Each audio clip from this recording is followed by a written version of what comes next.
কখন বাসায় যাবেন? এখানে থাকলে কি সমস্যা? পদ্ম অসহায় দৃষ্টিতে ইজহানের দিকে তাকিয়ে বলল। প্লিজ বাসায় নিয়ে চলুন। ইজহান পদ্মের থুতনিতে হাত দিল, সাথে সাথে পদ্ম ব্যথায় উফ করে উঠল। এখানে কি হয়েছে? এমন লাল হয়ে আছে কেন? পদ্ম ঘাবড়ে গেল। কিছু হয়নি, আমি ব্যথা পেয়েছি। ইজহান বিশ্বাস করল না। কিভাবে ব্যথা পেয়েছ? ইজহানের কথায় পদ্ম আমতা আমতা করে বলল। এত কথা জিজ্ঞাসা করছেন কেন? ইজহান পদ্মের গালে হাত দিয়ে বলল। মিথ্যে কথা বলতে পারো না জানি, তাও কেন বলার চেষ্টা করছো? কি হয়েছে সত্যি করে বলো। ইজহানের কথা শুনে পদ্মের মনে হলো ইজহান হালকার ওপর ঝাপসা হুমকি দিয়েছে। কিছু হয়নি বললাম তো। ইজহান ইচ্ছে করেই পদ্মের সেই আঘাতপ্রাপ্ত স্থানে ব্যথা দিল। বলতে বলেছি বলো, না হলে তুমি আমার সবচেয়ে খারাপ রূপ দেখবে। পদ্ম ব্যথায় মুখ খিচে রইল একদম। এই ইজহানের কি মায়া দয়া নেই? চোখ দিয়ে কয়েক ফোঁটা পানি পড়ে গেল। বলছি। ইজহান বেডে বেশ আরাম আয়েশ করে বসল। বলো। পদ্ম ভয়ে ভয়ে মুখ খুলছে তো আবার খুলছে না, এই অবস্থা। তার ভয় লাগছে যদি ইজহান ওই মেয়েকে ধরে সে যদি আবারও পদ্মের সাথে এমন করে। পদ্মকে চুপ থাকতে দেখে ইজহান জোরে সোরে ধমক দিল। অভদ্রতা বেশি হচ্ছে বোধহয়। পদ্মের ঈষৎ কেঁপে উঠল। বলছি বলছি। আমি যদি উঠি তাহলে খারাপ হয়ে যাবে খুব। পদ্মের মুখ মলিন হয়ে গিয়েছে। ওই দিন আপনার পাশে একটা মেয়ে বসতে চেয়েছিল না? আরে প্রথম আমি যখন আপনার বাসায় গেলাম তখন একটা মেয়ে এসেছিল। আমি আসলে নামটা জানি না। ইজহান বুঝল পদ্ম সানায়ের কথা বলছে। হ্যাঁ, কি হয়েছে? ও যে বলেছে তোমাকে? পদ্মের চোখের আবার পানি চলে আসলো। উনি আমাকে এমন করেছেন। সকালে নাস্তা করার পর আপনি যখন বাইরে গিয়েছিলেন তখন আপুটা রুমে আসে। আমি বুঝতে পারিনি। উনি এসেই আমার মুখটা চেপে ধরে। দ্রুত ঘটে যাওয়ার ঘটনা আমি বুঝতে পারছিলাম না। তারপর আপুটা কাঁচের গ্লাস দিয়ে আমাকে আঘাত করে। আমি তো কিছুই বুঝছিলাম না কেন উনি এমন করছেন। তারপর আবার কি যেন বললেন, আমার জন্য নাকি আপনি আপুকে পাত্তা দেননি। বলেই পদ্ম কাঁদতে শুরু করলো। ইজহানের চোয়াল শক্ত হয়ে এলো। এই সানায়াকে আজ মেরেই ফেলবে। তার উপর রাগ পদ্মের উপর ঢালবে কেন? ইজহান নিজের রাগ কন্ট্রোল করতে পারছে না। দ্রুত পায়ে রুম ত্যাগ করলো। আসার সময় রুমের দরজা লক করে দিয়েছে যেন পদ্ম বেরোতে না পারে। সানায়া হেসে হেসে কথা বলছে কার সাথে জানি। হঠাৎ তার ফোনে যেন কেউ নিয়ে গেল। সানায়া পিছন ঘুরে দেখে ইজহান দাঁড়িয়ে আছে। ইজহানের চোখে মুখে খুব রাগ, সেটা দেখে বোঝা যাচ্ছে। কেন জানি সানায়ার মনে এক অজানা ভয় হানা দিল। পদ্মকে কেন এমন করেছেন? ও আপনার কি ক্ষতি করেছেন? আপনি কি আসলে ডাক্তার? আমি আশ্চর্য, একজন ডাক্তার হয়ে আপনি পিচ্ছে একটা মেয়ের সাথে এমন করেছেন। বিবেক বুদ্ধি কি লোপ পেয়েছে? আর আমি কাকে বিয়ে করি, ভালোবাসি আর কাকে পাত্তা দিই সেটা একান্তই আমার ব্যাপার। আপনি জানেন আপনি কত বড় ভুল করেছেন? একটা অবুঝ মেয়ের আপনার এমন করা উচিত হয়নি। কতটা পাগল হলে আপনি এভাবে পদ্মকে আঘাত করেছেন? প্রতিবন্ধী নাকি আপনি? সানায়ার রাগে শরীর জ্বলে উঠল। ইজহানের কলার চেপে বলল। আমি কি কম সুন্দর নাকি? কেন তুমি ওই মেয়েকে বিয়ে করেছো? প্রতিনিয়ত তুমি আমাকে অপমান করেছো। আমি কি বেশি কিছু চেয়েছি? আমি তো ওর আগে তোমায় ভালোবাসতাম। এত অপমানের পরও তো তোমার কাছে ছুটে গিয়েছি ইসহান। আচ্ছা, এমন করলে হয় না? তুমি ওই মেয়েকে ছেড়ে আমাকে বিয়ে করে আমার সাথে সংসার করবে। আমরা সুখ শান্তিতে বসবাস করব। প্লিজ ইসহান, তুমি ওই মেয়েকে ছেড়ে দাও। আমি সত্যি কষ্ট পাচ্ছি ইসহান। ইজহান এতক্ষণ তার রাগটা কন্ট্রোল করেছিল, আর সানায়া ইজহানের রাগ আবার বিগড়ে দিয়েছে। একে তো কলারে হাত দিয়েছে, আবার এসব বাজে কথা বলছে। ইজহান রাগে চোখটা বন্ধ করছে, আবার খুলছে। একটা মেয়ে হয়ে কিভাবে একটা ছেলের কলারে হাত দিতে পারে? ইজহান সানায়াকে ধাক্কা দিয়ে সরিয়ে দিয়েছে। এত বড় সাহস! আমার কলারে হাত দিয়েছিস? খুব সম্মান দিয়েছিলাম, কিন্তু তুই সম্মানের যোগ্য না। আর আমার পদ্মফুলের নামে এসব কথা বলার অধিকার কে দিয়েছে তোকে? ইজহান চারপাশে তাকিয়ে একটা কাচের গ্লাস পেল। যেভাবে সানায়া পদ্মকে আঘাত করেছে ঠিক সেভাবেই ইজহান সানায়াকে আঘাত করলো একই জায়গায়। সানায়ার যেন কলিজা ছ্যাত করে উঠছে। পদ্মফুলকে কখনো আমি আঘাত করিনি। রাগ হয়েছে তার প্রতি অনেকবার, তাও তাকে একটা টোকা পর্যন্ত দেয়নি। আর তুই আজ এত বড় দুঃসাহস দেখিয়েছিস? মেয়েটার তো কোনো দোষ ছিল না। ইজান যতটা ভালো আবার ততটাই বেশি খারাপ। আর আমার করার হাত দেওয়া, তাই না? ইচ্ছে করছে আরও দুটোতেই। ইজহান বেরিয়ে আসলো সানায়ার রুম থেকে, আবার দরজার কাছে এসে থেমে গেল। চোখ মুখ শক্ত করে বলল, তোর কিছু বলতে হবে না, সিআইকে আমি বলে দেবো সব। তুই থাকিস হসপিটালে। আমার জন্য আরও ভালো হসপিটাল বসে আছে। অন্তত চাকরির অভাব হবে না আমার। আর লাস্ট কথা, আমার আর পদ্মের মাঝে যদি আসিস তাহলে আমি ভুলে যাব তুই একটা মেয়ে। শুধু তুই মেয়ে দেখে কিছু করছে না। বলেই ইজহান রুম থেকে চলে আসলো। ইজহান তার আর পদ্মের রুমের সামনে আসলো। জোরে জোরে কয়েকবার নিঃশ্বাস নিয়ে রুমে ঢুকলো। রুমে ঢুকা মাত্রই পদ্ম দৌড়ে আসলো ইজহানের কাছে। পদ্ম বিচলিত কণ্ঠে বলল, আপনি কোথায় গিয়েছিলেন? পদ্ম, রেডি হও তাড়াতাড়ি, আমরা এখনই বাসায় ব্যাক করব।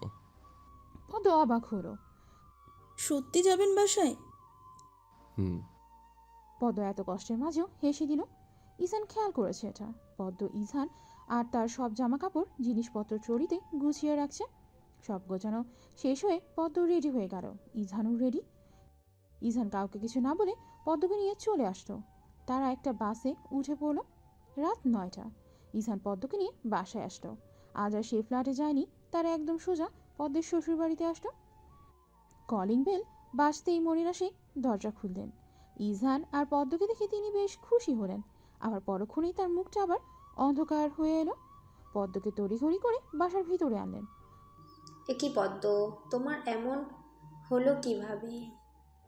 পদ্ম নিশ্চুপ। ইজহান পদ্মের দিকে তাকালো। পদ্ম কিছুই বলছে না। কোনো উত্তর না পেয়ে মনিরা শেখ এবার ইজহানকে বলল, কি রে ইজহান, কি হয়েছে ওর ওইখানে? 1 মিনিট, তুই কিছু করিসনি তো? ইজহান যেন হঠাৎ করে আসমান থেকে পড়লো। ও আবার কি করেছে? তাই তার মা তাকে কখনোই বিশ্বাস করে না। আরও পারে উল্টো পাল্টা দোষ তার ঘাড়ে চাপিয়ে দিতে। আশ্চর্য, আমি ওকে কি করব? ও হাঁটতে গিয়ে পড়ে গিয়েছে, পাহাড়ের রাস্তা তো। ইজহান উপরে চলে গেল ট্রলি নিয়ে। পদ্মের গালে হাত দিয়ে মনিরা শেখ বললেন, দেখেছো কেমন হয়ে গিয়েছে তোমার থুতনিটা? দেখে হাঁটবে তো। হঠাৎ ড্রয়িং রুমে একজন মহিলা এসে বললেন। এরা কে এসেছে? পদ্ম ঠিক চিনল না মহিলাকে। মনিরা শেখ পদ্মের হাত ধরে টেনে এনে ওই মহিলার সামনে নিয়ে গেলেন। মনিরা শেখ বললেন, ইজহানের ফুপ্পি উনি। পদ্ম মুচকি হেসে ওনাকে সালাম করতে গেল, কিন্তু উনি তৎক্ষণাৎ পদ্মকে জড়িয়ে ধরে বলল। আরে আরে, সালাম করছো কেন? মনিরা শেখ পদ্মের কাঁধে হাত দিয়ে বলল, ও তোমার ভাইয়ের পুত্রবধূ। মহিলা পদ্মকে জড়িয়ে ধরা অবস্থায় বলল। ও আমার ইছানের বউ। পদ্ম মাথা তুলে তাকালো ওনার দিকে। মনিরা শেখ পদ্মের উদ্দেশ্যে বললেন, ওনার নাম হট, তোমার ও ফুপির হবে, বুঝছো? পদ্ম মাথা নাড়ল। হায়াত শেখও পদ্মের থুতনি ধরে বলল। কি গো, তোমার এখানে এমন লাল হয়ে আছে কেন? পদ্মের খারাপ লাগছে, আবার লজ্জা লাগছে। আজ যদি এটা না থাকতো তাহলে তেমন প্রশ্ন কেউই করতো না। পদ্ম মনমরা হয়ে রইল। মনিরা শেখ বললেন। ও ব্যথা পেয়েছে আপা। হায়াত শেখ বললেন, দেখছো মনিরা কেমন লাল হয়ে আছে? আচ্ছা আপা, ওকে নিয়ে যাই, ফ্রেশ হতে হবে তো, তারপর না হয় কথা বলবো। যাও যাও। পদ্ম মনিরা শেখের ওয়াশরুমে গেল, কারণ সে জানে ইজহান তার ওয়াশরুমে হয়তো ফ্রেশ হচ্ছে। তাই সে আর রুমে গেল না। ফ্রেশ হয়ে নিচে আসলো। হায়াত শেখ আর মনিরা শেখ রান্নাঘরে, কারণ তাদের কথা শোনা যাচ্ছে। পদ্ম তাদের সাথে যোগ হলো। মনিরা শেখ রান্না করছেন, পদ্ম আর হায়াত শেখ কথা বলছে। ইজহান দেখলো পদ্ম রুমে আসছে না, তাই নিচে আসলো। সোজা রান্নাঘরে এসে বলল। কি ব্যাপার পদ্ম, রুমে আসেনি কেন? পদ্ম হক চুকিয়ে গেল। ইজহান একেবারে রান্নাঘরের দরজার পাশে দাঁড়িয়ে আছে। ইজহানকে দেখে হায়াত শেখ বলে উঠলেন। শুধু বইয়ের খবর নিলে হবে? এই যে বুড়ি ফুপিটা দাঁড়িয়ে আছে, তার খবরটা একবারও নিলে না? বুঝলে মনিরা, তোমার ছেলে বিয়ের পর পাল্টে গিয়েছে, আর এখন তার একমাত্র ফুপির খবর নেয় না। ইজহান হায়াত শেখকে জড়িয়ে ধরে বলল। তুমি তো ভালোই আছো দেখছে, কিন্তু আমার বউ তো ভালো নেই। দেখছো না ব্যথা পেয়েছে, একটু ট্রিটমেন্ট করতে নিয়েছে। ইজহানের কথায় মনিরা শেখ আর হায়াত শেখ একেবারে সাথে হেসে উঠলেন। যাও, বইয়ের সেবা করে আবার নিচে পাঠিয়ে দিও। ইজহান পদ্মের হাত ধরে টেনে উপরে নিয়ে আসলো। পদ্মা তো লজ্জায় শেষ। ছি, এই ইজহান ভালোই পারে লজ্জা দিতে। রুমে আসার সাথে সাথে পদ্ম ইজহানের হাত ছেড়ে দিল। ইজহান ড্রয়ার থেকে একটা মলম নিল। পদ্ম কোমরে হাত দিয়ে বলল, আপনি এত বাজে কথা বলেন কেন? মা আর ফুপ্পি কি ভাবছেন বলুন তো, নির্লজ্জ কোথাকার। ইজহান পদ্মের থুতনিতে মলম লাগাতে লাগাতে বলল, ভাবছে বা ভাববে সেটা নিয়ে ইজহানের মোটেও আপত্তি নেই। ভাবলে সমস্যা কোথায়? আর আমি তো এখনো কিছুই করিনি। যখন করব তখন নির্লজ্জ বলবে। এর আগে সব কথা কিন্তু সহ্য করবো না বদ্ধফুল। ইজহানের কথায় পদ্ম ক্ষিপ্ত দৃষ্টিতে তাকিয়ে আছে। কখনো এই লোক ভালো হবে না, সে ভালো করেই জানে। তার কি একটুও লজ্জাবোধ নেই? একটা অসহায় মেয়েকে পেয়ে এইসব বলে? ইজহান পদ্মের মলম লাগানো শেষ করে আবার জায়গা মতো মলম রেখে দেয়। শোনো, এটা আবার লাগিয়ে নিও। প্রত্যেকবার যে আমি লাগিয়ে দিব সেটা ভেবো না। ইজহানের কণ্ঠ স্বাভাবিক। পদ্মের ভীষণ অভিমান হলো কথাটি শুনে। দ্রুত পায়ে রুম থেকে চলে আসলো। নিচে হায়াত শেখ আর মুনিরা শেখ বসে কথা বলছেন। পদ্ম তাদের কাছেই গেল। পদ্মকে দেখে হায়াত শেখ বললেন, কি গো, তোমার বরের সেবা শেষ হয়েছে? পদ্ম সৌজন্যবোধক হাসি দিল, তবে কিছু বলল না। মুনিরা শেখ পদ্মকে ওনার পাশে বসিয়েছেন। মুনিরা শেখ পদ্মের চিবুক ধরে বলল, পরের বার দেখে শুনে হাঁটবে। বড় হচ্ছ, বিয়ে হয়েছে, সব দিকে খেয়াল রাখতে হবে। পদ্ম মাথা নাড়িয়ে বলল। জি মা। হায়াত শেখ পদ্মের কাঁধে হাত দিয়ে বলল, মনিরা, তোমার ছেলের বউকে কিন্তু আমার বেশ পছন্দ হয়েছে। পদ্ম মুচকি হাসল। ছোট থেকে কেউ যদি তার সামনে তাকে নিয়ে প্রশংসা করে তাহলে সে খুব খুশি হয়। মন চায় প্রজাপতির মতো জানা মেলে উঠতে। তাদের তিনজনের মাঝে ইজহানের আগমন ঘটল। ইজহান পদ্মের পাশে বসেছে। শুধুমাত্র এখানে মুনিরা শেখ আর হায়াত শেখ আছেন বলে উঠে যেতে পারছে না। না হলে তার শাশুড়ি শত প্রশ্ন করবেন। ইচ্ছে করছে উঠে যেতে, পরিস্থিতি এমন যে সে উঠতে পারছে না। হায়াত শেখ ইজহানের উদ্দেশ্যে বললেন, ইসান কি তোমার ওই ফ্ল্যাটে থাকো? ইজহানের কোনো হেলদোল নেই, সোফায় একেবারে আছোয়া হয়ে বসেছে। হুম, থাকি। তবে অন্য কোথাও চাকরি নিলে হসপিটাল থেকে কাছে হলে থাকবো। ইজহানের কথায় মুনিরা শেখ আর পদ্ম দুজনেই অবাক হয়ে যায়। পদ্ম মনে মনে বলছে, এই লোকটা এমন বলছে কেন? কি আবল তাবল বলা শুরু করেছে? মুনিরা শেখ অবাক কণ্ঠে বলল, অন্য কোথাও চাকরি মানে কি বলছিস তুই এসব? ইজহান যে অবস্থায় ছিল ওই অবস্থা থেকে উত্তর দিল, এই হসপিটালের মেয়াদ শেষ হয়ে গিয়েছে, অন্য কোথাও চাকরি নেব। কোথায় নিবি এখন? কত হসপিটাল বসে আছে আমার জন্য, বাধ্য এসব কথা। আমারটা আমাকে ভাবতে দাও। পদ্ম পিছন ফিরে ইজহানের দিকে তাকালো। ইজহান তার দিকেই তাকিয়ে আছে। ইজহানের দৃষ্টি যেন খুব গভীর। তৎক্ষণাৎ পদ্ম আবার সামনে ফিরে গেল। মুনিরা শেখ অসহায় কণ্ঠে বলল, তোকে নিয়ে আমি আর পারি না। কেন যে হুটহাট সিদ্ধান্ত নিস? আমি শুধু তোর ভালোই চাই। ইজহান পদ্মের দিকে তাকিয়ে বলল, ভালো আছে, যে বউ বিয়ে করিয়েছ। সবাই একদম পদ্মের দিকেই তাকালো। যা দেখে পদ্মের অস্বস্তি লাগা শুরু করলো। মাথাটা নিচু করে ফেলল। হায়াত শেখ বললেন, এরকম সুন্দরী বউ বিয়ে করলে তো ভালো থাকার কথা। ইজহান হেসে বলল। এজন্যই তো ভালো আছে। হঠাৎ কলিং বেল বেজে উঠল। মুনিরা শেখ উঠে তাড়াতাড়ি দরজা খুললেন। হুমায়ুন শেখ এসেছেন। পদ্ম হুমায়ুন শেখের সাথে বেশ কিছুক্ষণ কথা বলল। তিনি খুব অমায়িক একজন মানুষ, তা দেখলেই বোঝা যায়। পদ্মকে ওনার মেয়ের মতোই স্নেহ করে। বুঝতেই দেন না যে উনি পদ্মের শ্বশুর। ঠিক তার বাবার মতোই ভালোবাসেন। পদ্মের বাবা চলে যাওয়ার পর এই প্রথম পদ্মের কোনো আফসোস হয়নি এই বাড়িতে এসে, কারণ হুমায়ুন শেখ যেন বুঝতেই দেননি কিছু। উনি রুমে চলে গেলেন। ওনার পিছন পিছন মুনিরা শেখও গেলেন। শুধু রয়ে গেলেন ইজহান, তার ফুপি আর পদ্ম। হায়াত শেখ পদ্মকে উদ্দেশ্য করে বললেন, তা পদ্ম, আমরা দাদি ডাক শুনবো কবে? পদ্ম তো যেন লজ্জায় শেষ হয়ে যাচ্ছে। পদ্মকে লজ্জা দিতে ইজহান আরও বলল, তুমি কবে দাদি ডাক শুনতে চাও বলো। যেদিন তোমরা শোনাবে সেই দিন তো শুনতে পারবো, তাই না? আহা ফুপি, থাক। তুমি বেশি টেনশন নিও না, তোমাকে খুব তাড়াতাড়ি দাদি ডাক শোনানোর দায়িত্ব নিলাম।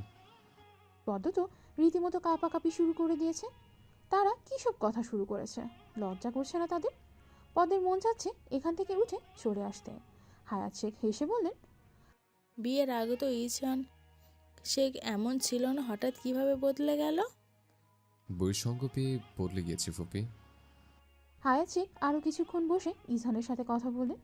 তিনি এবার উঠে নিজের রুমে গিয়েছেন। পদ্মও উঠে গেল, আর সাথে সাথে ইছান পদ্মের হাত ধরে ফেলল। উঠে কোথাও যেতে দিব না। তা না হলে এখানে বসে কি করব? আপনার লাগামহীন কথাবার্তা শুনবো? হাত ছাড়ুন আমার। পদ্ম একটু মজা করে বলল। আপনার থেকে দূরে চলে যাব। সাথে সাথে ইছান পদ্মকে বুকে টেনে নিল। আমার বক্ষস্থলে একেবারে লুকিয়ে রেখে দেব। ভালো লাগছে না এসব। ছাড়ুন, কেউ এসে পড়লে কি ভাববে? ইছান ছেড়ে দিল পদ্মকে। যাও, এই জান আর আটকেবে না তোমাকে। ছাড়া পেয়ে পদ্ম ছুটে চলে গিয়েছে, আর ইছান একা একা বসে ফোন টিপছে। রাতে সবাই একসাথে ডিনার করলো। ডিনার শেষে সবাই বসে বসে কথা বলছে। ইছানকে হুমায়ুন শেখ বললেন, তুমি নাকি অন্য হসপিটালে চাকরি নিবে, তোমার মা বলল। হ্যাঁ। এই কথা কেন বলছো? ওই হসপিটালে সমস্যা কোথায়? আর তুমি তো প্রথম থেকে ওখানে আছো, হঠাৎ কি এমন হলো যে এরকম সিদ্ধান্ত নিয়েছো? কোনো সমস্যা হয়েছে কি?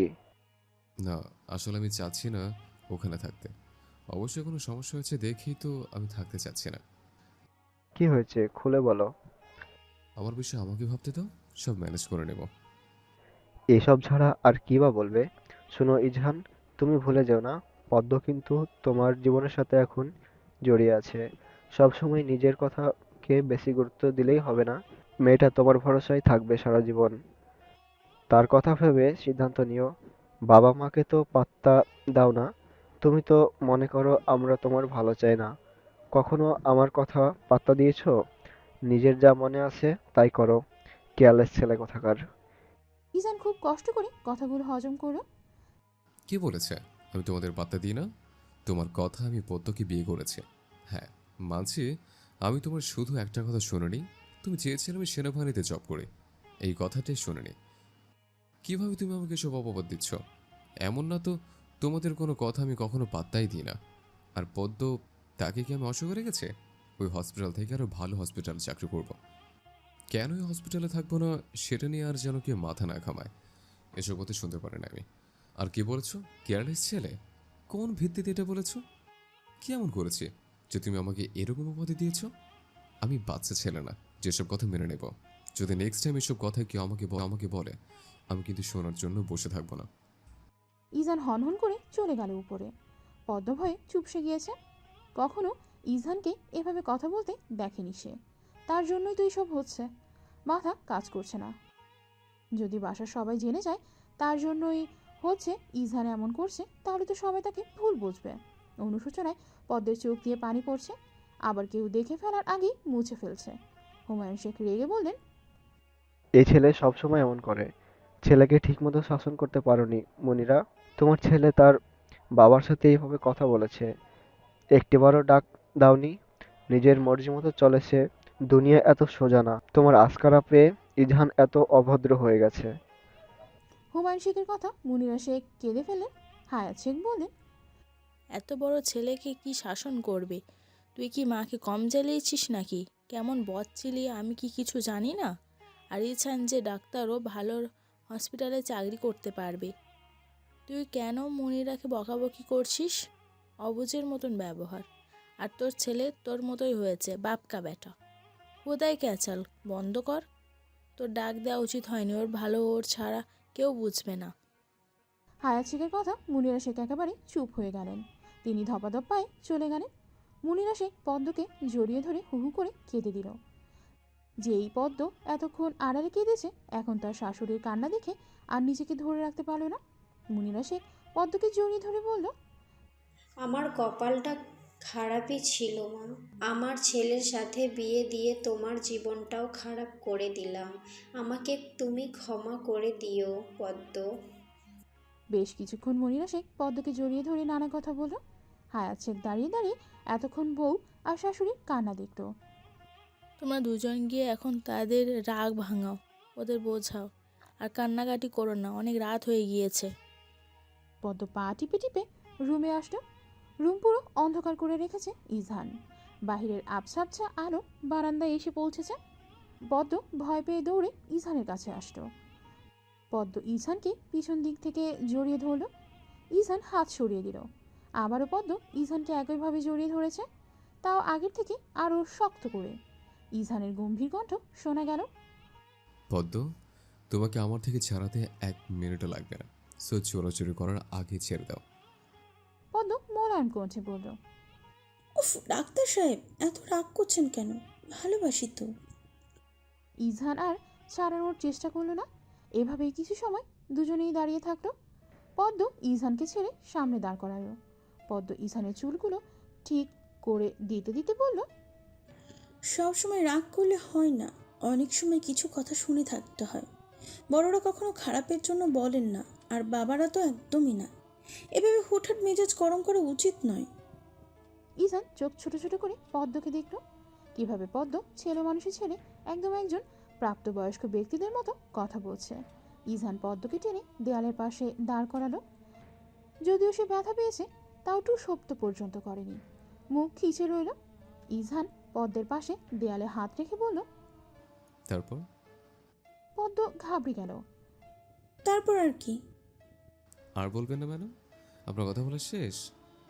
পদ্ম আমতা আমতা করে বলল, ঘুমোবো, চলুন না।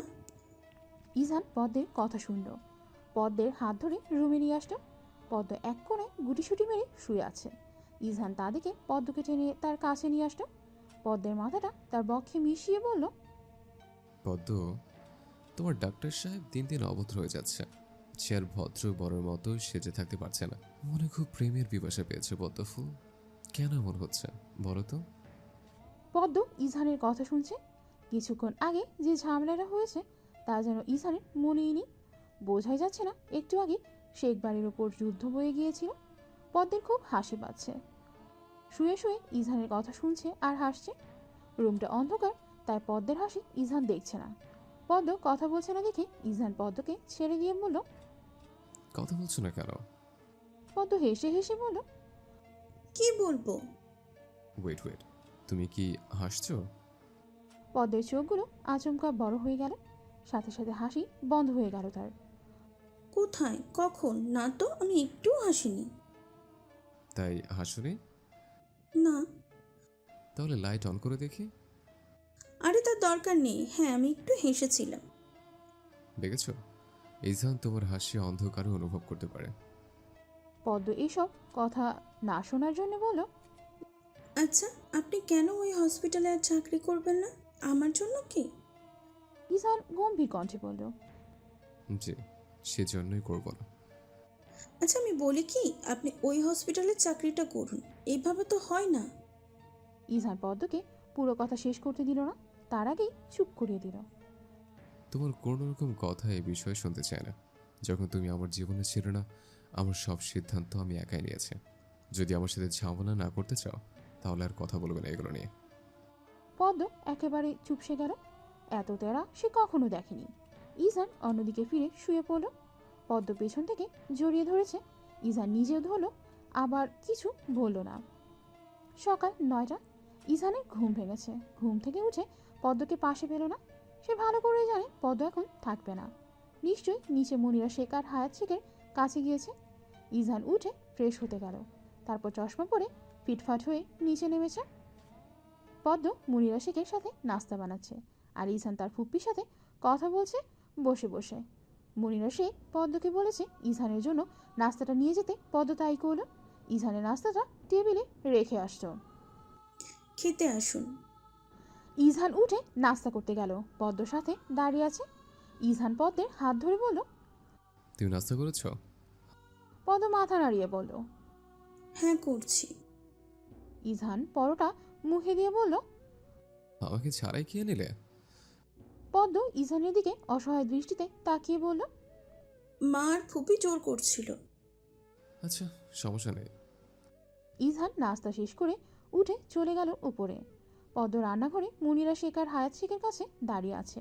সে আর উপরে যায়নি। নিচেই তাদের সাথে দাঁড়িয়েছিল। ঘড়িতে 12টা বাজে। ইসান তাকালো ঘড়িতে। পদ্ম এখন পর্যন্ত রুমে আসেনি। ইজানের খুব রাগ হলো। পদ্ম একবার রুমে আসলো না। অবশেষে দীর্ঘ সময়ের পর পদ্ম রুমে আসলো। ইজান ফোনে কথা বলছে। পদ্ম তাড়াতাড়ি ওয়াশরুমে ঢুকলো।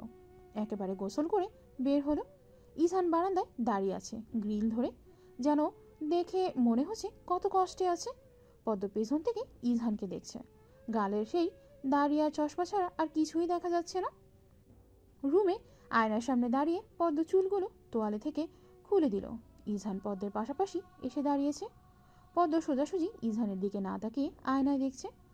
ইজান পদ্মের ভেজা চুলে হাত দিয়ে বলল, এত তাড়াতাড়ি গোসল করেছো কেন? এমনি করে ফেলেছি। রুমে শুনে কেন একবারও? পদ্ম ইজানের দিকে তাকিয়ে বলল। আসলে কি হতো? ইজান মজা নিতে বলল, আদর দিতাম। সারাদিন ওইগুলোই ভাবেন তাই না? না, তোমাকে যখন দেখি তখনই ভাবি। বুঝছো সুন্দরী? একবার ম্যাডাম, একবার পদ্ম ফুল, আর একবার সুন্দরী, এত নামে ডাকেন কেন? ভালোবেসে ডাকি। তুমি তো ছোট মানুষ, তাই বুঝো না আমার ভালোবাসা। ভালোবাসার কথা শুনে পদ্ম হেসে দিল। তাই কতটুকু ভালোবাসেন? ভালোবাসা পরিমাপ করা যায় না, আমি চাইও না পরিমাপ করতে। পদ্ম হেসে দিল। পদ্ম, তোমার ভেজা চুলে একটা চুমু দিই। পদ্ম মনে মনে বলল, সবই তো করে, আমার অনুমতিও নেয়। পদ্ম কিছু বলছে না। পদ্ম কিছু বুঝে ওঠার আগেই পদ্মকে টেনে তার ভেজা চুলে একটা চুমু এঁকে দিল। এখন তো অনুমতি নিচ্ছে, পরে এটাও নিব না। পদ্ম দৌড়ে নিচে আসলো। ইস, লোকটার সামনে 1 মিনিটও থাকা যায় না। কিছু না কিছু বলে তাকে লজ্জা দিবে ইজহান। দিন দিন বয়স হচ্ছে আর নির্লজ্জা হচ্ছে। বিকেল 5টা। ইজহানের হসপিটালের সিআই রাশিদুল ইসলাম এসেছে শেখ ভিলায়। তিনি বসে চা খাচ্ছেন, কিন্তু ইজহান এখনও আসছে না। হুমায়ুন শেখ তার পাশের সোফায় বসেছেন। যখন থেকে রাশিদুল ইসলাম জেনেছে ইজহান কাউকে কিছু না বলে তার স্ত্রীকে নিয়ে সাজেক থেকে চলে এসেছে, তখন থেকে তিনি ভেবে রেখেছেন ইজহানের সাথে সরাসরি কথা বলবে। কখনো ইজহান এমনটা করেনি। তিনি ভাবতেই পারছেন না যে ইজহান তাকে কিছু না জানিয়ে সেখান থেকে চলে এসেছে। মূলত তিনি ইজহানকে খুব ভালো জানেন দেখেই আজ শেখ ভিলায় এসেছেন। হয়তো কোনো ঝামেলা হয়েছে। হসপিটালে 3জন ডাক্তারকে নিয়ে রাশিদুল ইসলাম কল দিয়েছিল ইজহানকে, কিন্তু সে ধরেনি। বুঝেছে কিছু একটা হয়েছে, কারণ ইজহান কখনো এমনটা করেনি। যতবার হসপিটাল থেকে ঘুরতে যেত, সে কোনো সমস্যা হলে সর্বপ্রথম রাশিদুল ইসলামকেই জানাতো। ইজহানের এমন কাণ্ডে রাশিদুল ইসলাম অবাক প্রায়। মুনিরা শেখ পদ্মকে উপরে পাঠিয়ে দিয়েছেন ইজহানকে নিচে নিয়ে আসার জন্য। যেহেতু ইজহান ঘুমোচ্ছে, তাই পদ্ম ইজহানকে ডাকতে গিয়েছে। পদ্ম ইজহানের হাত নাড়িয়ে বলল, শুনছেন? ইজহানের দিক থেকে কোনো সারা শব্দ নেই। পদ্ম আবারও ডাকলো ইজহানকে। ইজহান হকচকিয়ে উঠে বসে পড়েছে। আসলে আপনার হসপিটালের সিআই এসেছেন। ইজহান চুলে হাত দিল। আমার চশমা দাও।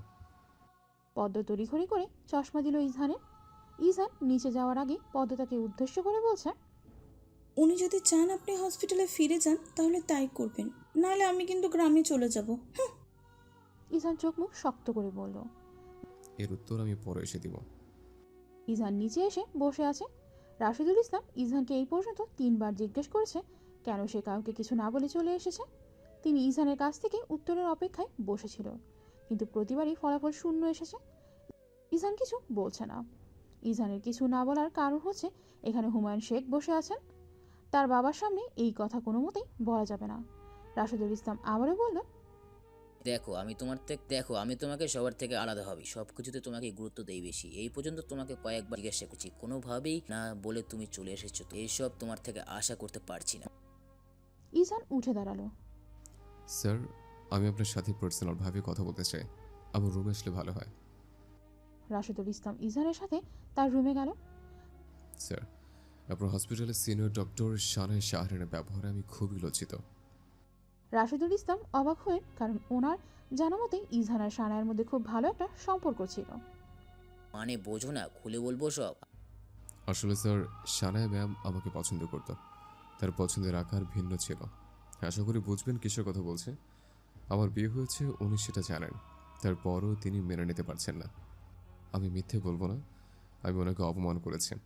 প্রত্যেক পদে ভাবে আমি বিবাহিত। হসপিটালে থাকাকালীন সময়ে তিনি ব্রেক টাইমে আমার সাথে এসে এসব কথাই বলতেন। একটা মেয়ের সাথে আমি কিভাবে কথা বলি বা ঠিক তাদের কী নজরে দেখে সেটা আপনি ভালো করে জানেন স্যার। উনি আমার স্ত্রীর সঙ্গে সবচেয়ে নিকৃষ্ট ব্যবহারটা করেছেন, কাচের গ্লাস দিয়ে পদ্মকে আঘাত করে। শুধুমাত্র আমি বিয়ে করেছি বলে, এটা মেনে নিতে পারেনি বলেই এত বাজেভাবে পদ্মকে আঘাত করে। একজন সিনিয়র ডক্টর হিসেবে কিভাবে কাজটা করতে পারে? হয়তো ভবিষ্যতে দেখা যাবে উনি আপনার হসপিটালে কোনো পেশেন্টকে মেরেই ফেলেছেন। এটাও সত্য যে আমি ওনাকে আঘাত করি ঠিক একইভাবে। চাইলে অনেক কিছু করতে পারতাম, তবে আমার মান সম্মান আছে। আমি মেয়েদের সম্মান করে বলি, আমি শুধু ওনাকে বোঝাতে চেয়েছিলাম কাউকে ব্যথা দেওয়ার আগে ভেবে চিনতে দেওয়া উচিত। আমার মনে হয় ওনার জ্ঞান বুদ্ধি সব টাটা বাইবে করে চলে গিয়েছে। ওনার তো প্রাপ্তবয়স্ক হয়েছে, করে চলে গিয়েছে। ওনার তো প্রাপ্তবয়স্ক হয়েছে, ওনাকে এসব কাজকর্ম মানায় না। স্যার, এখন যদি আপনার মনে হয় আপনি আমাকে আপনার হসপিটালে রাখবেন না, তাহলে আমার কোনো রকম অভিযোগ নেই। তবে আবদার করতে পারবেন না যে আমিও ওইখানে থাকবো, আবার সানায়া ম্যামও ওইখানে থাকবে। এটা হলে আমি আগেই দুঃখিত। রাশেদুল ইসলামের যেন সানায়ের প্রতি এক সমুদ্র পরিমাণ ঘৃণা জমেছে। তিনি ভাবতেও পারেননি যে সানায়া এমন একটা কাজ করবে। এইরকম ডক্টর থাকার থেকে না থাকাই ভালো। আমি বরাবরের মতো চাই তুমি থাকো আমার হসপিটালে, আশা করছি না করবে না। ইজান রাশেদুল ইসলামের দিকে তাকিয়ে বলল, তাহলে সানায়া ম্যাম? ওর মতো ডাক্তার আমার হসপিটালে থাকলে আমার মান সম্মান যাবে। কাল থেকে যেন তোমাকে হসপিটালে দেখি। ইজান হেসে বলল,